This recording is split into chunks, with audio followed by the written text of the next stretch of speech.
ଆପଣମାନଙ୍କୁ ଚ୍ୟାନେଲକୁ ସ୍ୱାଗତ। ଆଜି ଆମେ ଓଡ଼ିଆ ରଚନା ଓଡ଼ିଶାର ପର୍ବପର୍ବାଣି ସମ୍ପର୍କରେ କିପରି ଓଡ଼ିଆ ରଚନାଟି ଲେଖିବା ସେ ସମ୍ପର୍କରେ ଭିଡ଼ିଓଟି ଜାଣିବା। ଆଶା କରୁଛି ଭିଡ଼ିଓଟି ଆରମ୍ଭରୁ ଶେଷ ପର୍ଯ୍ୟନ୍ତ ଦେଖିବା। ପସନ୍ଦ ଲାଗିଲେ ଭିଡ଼ିଓକୁ ଲାଇକ୍ କରିବା। ଅଷ୍ଟମ ନବମ ଦଶମ ଶ୍ରେଣୀରେ ପଢ଼ୁଥିବା ବିଦ୍ୟାର୍ଥୀଙ୍କୁ ଭିଡ଼ିଓଟି ସେୟାର କରିବା, କମେଣ୍ଟ ଦେବା। ନୂତନ ଶିକ୍ଷଣୀୟ ଭିଡ଼ିଓ ପାଇବା ପାଇଁ ଚ୍ୟାନେଲଟିକୁ ଅଧିକରୁ ଅଧିକ ସବସ୍କ୍ରାଇବ୍ କରିବା। ଓଡ଼ିଆ ରଚନା ଓଡ଼ିଶାର ପର୍ବପର୍ବାଣି। ପ୍ରଥମେ ଉପକ୍ରମରେ ଆମେ ଲେଖିବା ଓଡ଼ିଶାରେ 12 ମାସରେ 13 ପର୍ବ ବୋଲି ଗୋଟିଏ ପ୍ରବାଦ ଅଛି। ହିସାବ କଲେ ଜଣାଯିବ ଯେ ଏହି ପର୍ବ ସଂଖ୍ୟା 13 ଠାରୁ ଅନେକ ବେଶୀ। ବୋଧହୁଏ ଓଡ଼ିଆମାନଙ୍କର ସାରା ପୃଥିବୀରେ ସବୁଠାରୁ ବେଶୀ ପର୍ବ। ଏହି ପର୍ବ ଉତ୍ସବ ଗୁଡ଼ିକ ବିଭିନ୍ନ କାରଣରୁ ସମ୍ପନ୍ନ ହୁଏ। ସାଧାରଣତଃ ବେଶୀ କଳାପ୍ରିୟ ପ୍ରାଚୀନ ଜାତିର ପର୍ବ ସଂଖ୍ୟା ଆନୁପାତିକ ଭାବରେ ଅନ୍ୟ ଜାତିମାନଙ୍କ ଠାରୁ ଅଧିକ ହୋଇଥାଏ। 2 ନମ୍ବର ପଏଣ୍ଟରେ ଆମେ ଲେଖିବା ପର୍ବପର୍ବାଣି ପାଳନର କାରଣ କ'ଣ ରହିଛି। ବିଭିନ୍ନ ପର୍ବ ଅନୁଶୀଳନ କଲେ ସେଗୁଡ଼ିକ ପାଳନ କରିବା ପଛରେ କେତେକ ନିର୍ଦ୍ଦିଷ୍ଟ କାରଣ ଥାଏ। ଓଡ଼ିଶାର ପର୍ବଗୁଡ଼ିକ ଧାର୍ମିକ, ସାଂସ୍କୃତିକ, ଜୀବଜାତି ଭିତ୍ତିକ ବୋଲି ଚିହ୍ନିତ କରାଯାଇପାରେ। ଓଡ଼ିଶାର ଏକ ଉଚ୍ଚ ଧର୍ମୀୟ ପରମ୍ପରା ରହିଛି। ଶ୍ରୀ ଜଗନ୍ନାଥ ଏହାର ରାଷ୍ଟ୍ର ଦେବତା, ଯିଏକି ବିଶ୍ୱ ମୈତ୍ରୀ, ପ୍ରୀତି ଓ ସର୍ବଧର୍ମ ସମନ୍ୱୟର ପ୍ରତୀକ। ତାଙ୍କୁ କେନ୍ଦ୍ର କରି ରଥଯାତ୍ରା, ଦେବସ୍ନାନ ଯାତ୍ରା, ଚନ୍ଦନ ଯାତ୍ରା, ବାହୁଡ଼ା ଯାତ୍ରା, ଝୁଲଣ ଯାତ୍ରା ପ୍ରଭୃତି ପର୍ବ ପାଳିତ ହୁଏ। ରଥଯାତ୍ରା ତ ପୃଥିବୀ ପ୍ରସିଦ୍ଧ ଏବଂ ଏହା ହିନ୍ଦୁ, ବୌଦ୍ଧ, ଜୈନ ଧର୍ମର ସମନ୍ୱିତ ରୂପ ବୋଲି କୁହାଯାଏ।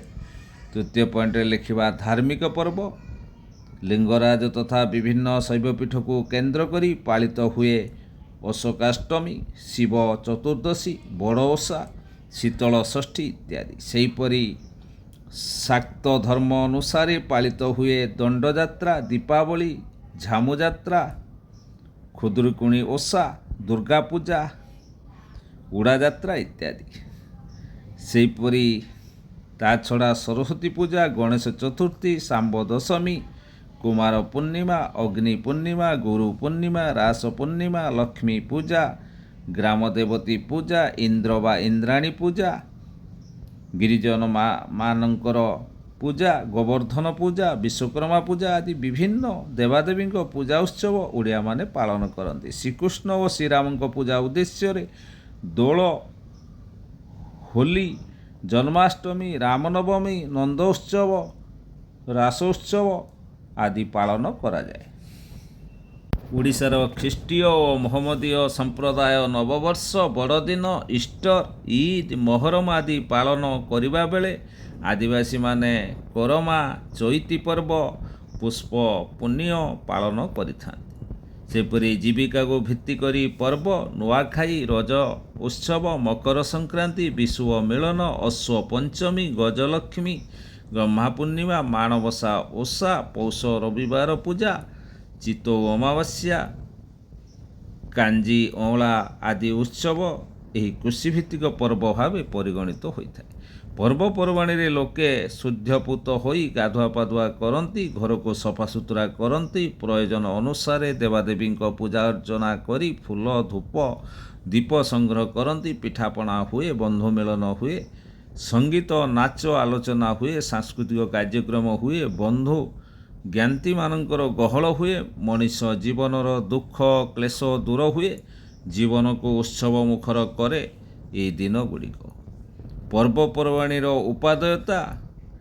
ପର୍ବପର୍ବାଣି ଦ୍ୱାରା ଆମକୁ କ'ଣ ଉପକାର ମିଳିଥାଏ? ଏସବୁ ଦିନର ମଧ୍ୟ କଳା ନୈପୁଣ୍ୟତାର ପ୍ରଦର୍ଶନୀ ହୁଏ। ସ୍ନେହ ଓ ଭାବର ଆଦାନ ପ୍ରଦାନ ଭିତରେ ମଣିଷପଣ ଓ ସାମାଜିକତାର ପ୍ରସାର ଘଟେ।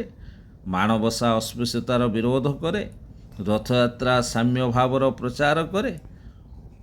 ସେହିପରି ଉଚ୍ଚ ପୃଥିବୀକୁ ସମ୍ମାନ ଜଣାଏ। ଗୋପାଷ୍ଟମୀ, ନାଗପଞ୍ଚମୀ, ଅଶ୍ୱପଞ୍ଚମୀ ଆଦି ଜୀବଜନ୍ତୁଙ୍କ ପ୍ରତି ପ୍ରୀତି ଜନ୍ମାଏ।